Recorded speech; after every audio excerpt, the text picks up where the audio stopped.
ලෝකවාසී සහ ලාංකික සියලු බෞද්ධ ජනතාවගේ දැනුවත් කිරීම පිණිසයි මෙම වීඩියෝක බොයිනේ කරන්නේ. ඔබ විශේෂයෙන් සියලු බෞද්ධ ජනතාව අවබෝධ කරගත යුතු, තේරුම් ගත යුතු බුදුන් වහන්සේගේ ප්‍රතිදේශය කුමක්ද? බුදුන් වහන්සේ දේශනා කරපු ධර්මය කුමක්ද?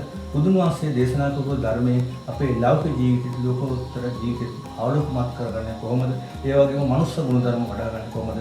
සමාජීය වශයෙන්, පෞල් සංස්ථා වශයෙන්, ගම් වශයෙන්, රටක් වශයෙන් බුදුන් වහන්සේ දර්ශනය තුළ, බුදුන් වහන්සේ දේශනා කරපු ධර්මය තුළ ජීවත් වීමේදී යහපත් සමාජ ප්‍රවෘත්ති පවත්වා ගන්න කොහොමද කියලා තමයි විශේෂයෙන් මේ වීඩියෝ එකෙන් ඔබට දැනුවත් කරන්නේ. ඒ වගේම බුද්ධ ඉතිහාසය කුමක්ද? බුද්ධ ඉතිහාසය අපි දැන් හඳුනාගෙන තියෙන ලංකාවේ, ඉන්දියාවේ ආందోලනාත්මක කතිකාවක් මේ වාස 15 කට සමාජය තුළ තියෙනවා. අන්න ඒක නිවැරදි කිරීම තමයි මේ වීඩියෝ එකෙන් ඔබට මේ දැනුවත් කිරීම කරන්න බලාපොරොත්තු වෙන්නේ. ඒ අනුව ගත්තන් පස්සේ අපි පොඩි කාලේ ඉඳලා අධ්‍යාපනය ලැබලා තියෙන්නේ දහම් පාසලේ වගේ විභාග දීලා තියෙන්නේ බුදුන් වහන්සේගේ උප්පත්ති දේශයේ සියලු බුදුවරුන් උප්පත්ති දේශය වගේම බුදුන් වහන්සේගේ ආවෝදිත ඥාතීන් පරපුර සියලු දේවල් ඉන්දියාවේ ಭಾರತයේ කියලා තමයි අපි ඉගෙන ගන්න පොතපතට අනුව.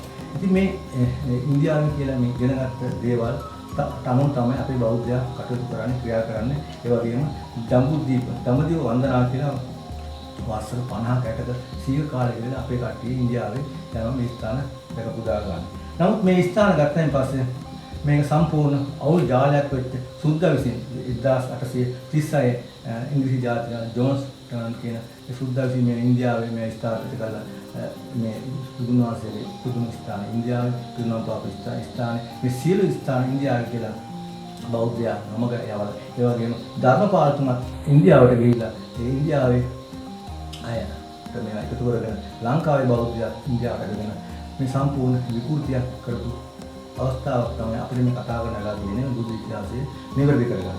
ඒ අනුව ගත්තන් පස්සේ සියලු බුදුන්ගේ බුද්ධ ඉතිහාසයේ සොයා ගැනීමේදී ත්‍රිපිටකය යන පුරා විද්‍යා සාධක සෙල්ලිපි ඒ වගේ බුදුන් වහන්සේ දේශනා සූත්‍ර දේශනාවට අනුව ගත්තන් පස්සේ සියලු බුදුවරුන් සක්විති රජවරුන්ගේ බුද්ධ ඉතිහාසය ගත්තන් පස්සේ මේ හෙළබිව්ව බව තමයි තහවුරු වෙන්නේ. ඒ වගේ මේ අවුරුදු ලක්ෂ ගානක් ඉඳලා මේ සියලු මිනිස්සුන්ගේ මනුස්සයාගේ උප්පත්ති දේශයේ මේ හෙළබිව් බව තමයි මේ පොතපතේ ගැඹුරට ගවේෂණය කිරීමේදී විචාර බුද්ධිය, විමර්ශන බුද්ධිය සොයා ගැනීම කියන්නේ.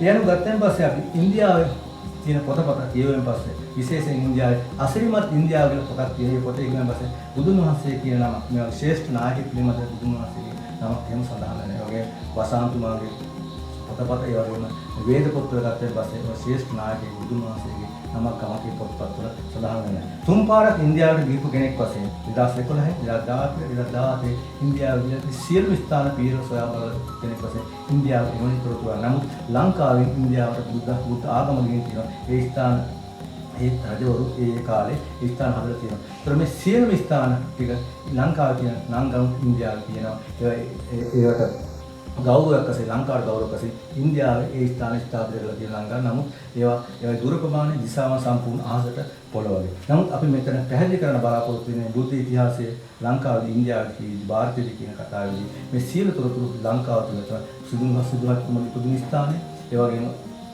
පිරිනමන පාපු ස්ථානය, ඒ වගේ බුදුන් ස්ථානය, ඒ වගේ දාසය ප්‍රථම සූත්‍ර දේශනා ස්ථානය, මේ සියලු ස්ථාන ලංකාව තුළ දකින්න පුළුවන්. ඒ වගේ ජේතවනාරාමයේ, පූර්වාරාමයේ, ඒ වගේම ඒ අතීතයේ හිටපු රජවරු බිම්බිසාර රජතුමා, කොසල් රජතුමා, සුද්ධෝදන රජතුමා, අමතෝදන, දෝතෝදන, ඒ වගේම ගතන ජේතවනාරාමයේ, සවැත් නුවර ඒ සියලුම ස්ථාන ලංකාවේ දකින්න පුළුවන් කපුන මේ ත්‍රිපිටකයේ ගැඹුරට ගවේෂණය කිරීමෙන් පොතපත ගැඹුරට ගවේෂණය ඒ අදාළ සෙල්ලිපි දහස් ගණනක් ලංකාවේ තියෙන නමුත් ඉන්දියාවේ ඉතිරි කරන්නේ. ඒ වගේම සියලුම ධාතුන් වහන්සේලා ප්‍රධාන ධාතුන් වහන්සේලා හත ඇතුළු නැත්නම් බුදුන් වහන්සේගේ දන්ත ධාතුන් හතර නම් තියෙන ඉන්දියාව මේ ලංකාව තුළ. ඉන්දියාවේ ධාතුන් තියෙනවා. ඒක ඔබට තේරුම් ගන්න පුළුවන් මේ සියලු දේවල් තියෙන්නේ ත්‍රිපිටකයට ලියවිච්ච සියලු පොතපත, පුස්තක පොත්වල සියලු තොරතුරු තියෙන්නේ ලංකාව තුළ. ඉතින් මේ සියලුම තොරතුරු දැන් ලංකාවේ නමුත් මේක බෞද්ධයා පිළිගන්නේ නැහැ. බෞද්ධයන්ගේ 100% ගත්තම පස්සේ තාමත් ඉන්නේ අර ඉන්දියන් මතය තමයි. මොකද ඒක හේතුව තියෙන්නේ මේ නොදන්න තමයි. ඒක ඉගෙන ගවේෂණය කරන්න අවබෝධයක් නැහැ, දැනුමක් නැහැ, පොතපත කියවන්නේ නැහැ. නමුත් මේ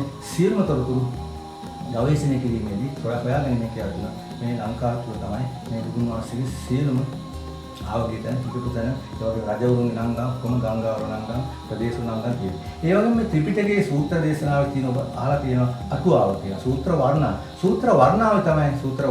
වර්ණාව තමයි තියෙන්නේ ඒ නංගම් ඒ වගේ ඉතිහාසයේ ඒ කියන්නේ තොරතුරු අදාළ දුර ප්‍රමාණයන් ඒ රජවරුන්ගේ නම් කාර්ය ධර්ම දේශනා කරේ කොතනද ධර්ම දේශනා කරේ ඒ ගමේ නම දුර ප්‍රමාණය ඒ සියලුම තොරතුරු ඒ සූත්‍ර වර්ණ අටුවාවේ සඳහන් වෙනවා. මේ අටුවාව සාමාන්‍ය සිංහල බෞද්ධය කියවන්නේ සාමින් වහන්සේලා මම දැන් 10කට කෙනෙක් දෙන්න එකක් මේ අටුවාව කියවන්නේ. නමුත් සූත්‍ර දේශනාව කියවනවා. දේශනාව ගන්න පමණයි.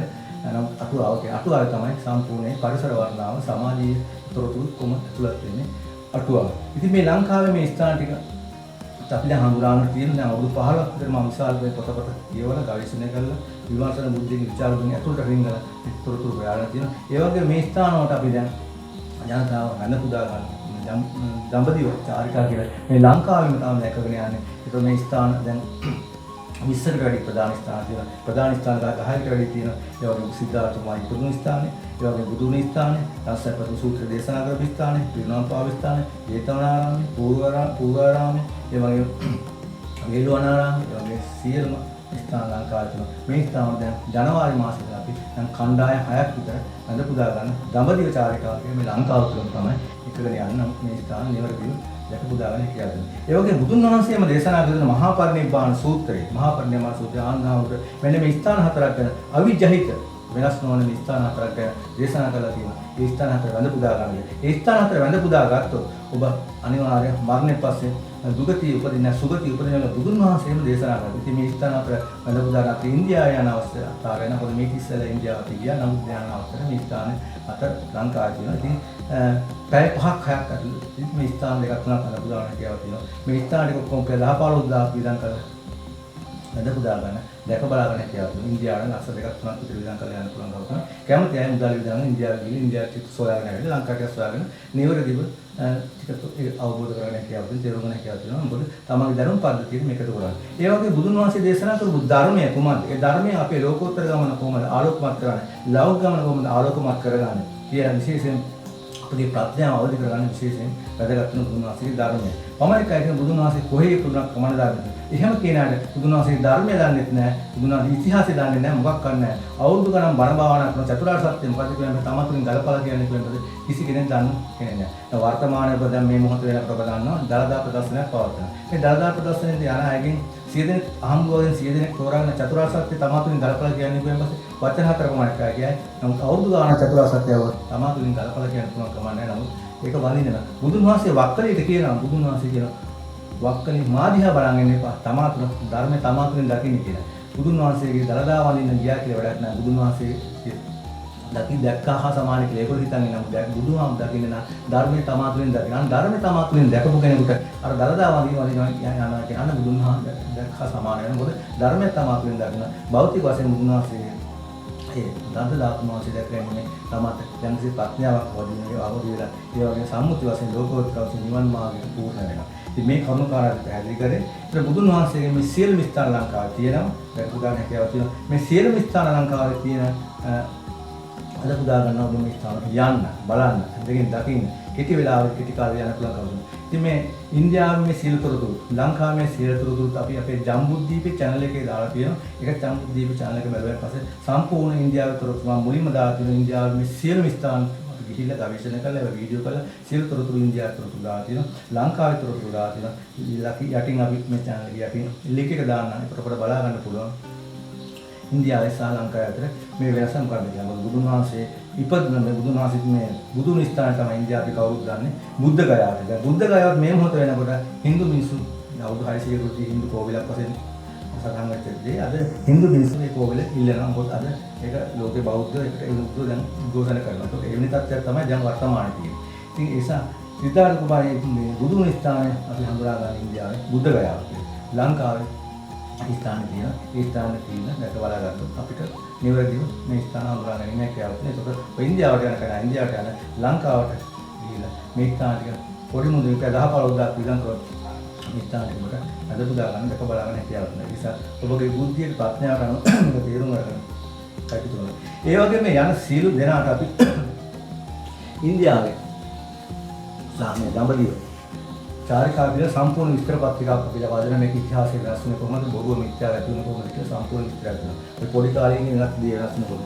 ඒ වගේ බුදුන් වහන්සේගේ ධර්මයේ විකෘති වුණේ කොහොමද ධර්මය අපිට නැති වුණේ කොහොමද. මේ ධර්ම මාර්ගය අපි නැති නිසා තමයි මේ සමස්ත වශයෙන් අර සමස්ත සමාජයේ මේ දරු පරපුමද විනාශන ආධ්‍යාත්මික ධර්ම පිරියුම් සමාජය බවට පත්ලා තියෙන ධර්මයෙන් ඔබට විශේෂ නිසා මොකද බුදුන් වහන්සේ ධර්මයේ තුල හරි ජීවත් වෙන මනුස්ස ගුණ ධර්මات එක්ක සම්මුති වශයෙන් ලෝකෝත්තර වශයෙන් යහපත් සමාජ ප්‍රාත්මක ගෙන යාමේ හැකියාව. ඉතින් තුම මේ ස්ථානවල උදා ගන්න වැඳ පුදා ගැනීමෙන් ලෝකෝත්තර සම්මුති වශයෙන් ලෝකෝත්තර වශයෙන් නිවන් මාර්ග පූර්ණ කරන්න හැකියාව තියෙනවා. ඒ වගේ ඔබගේ දැනුම් පද්ධතියේ බුදුන් වහන්සේ උපදේශයේ කුමද්ද හොයා ගැනීම මේ වගේ ප්‍රෞಢ ඉතිහාසික බුදුන් වහන්සේ ගෞරවයේ පාත්‍ර වෙන පුද්ගලයෙක් වඩපත් වෙනවා මේ ස්ථාන වැඳ පුදා ගැනීම.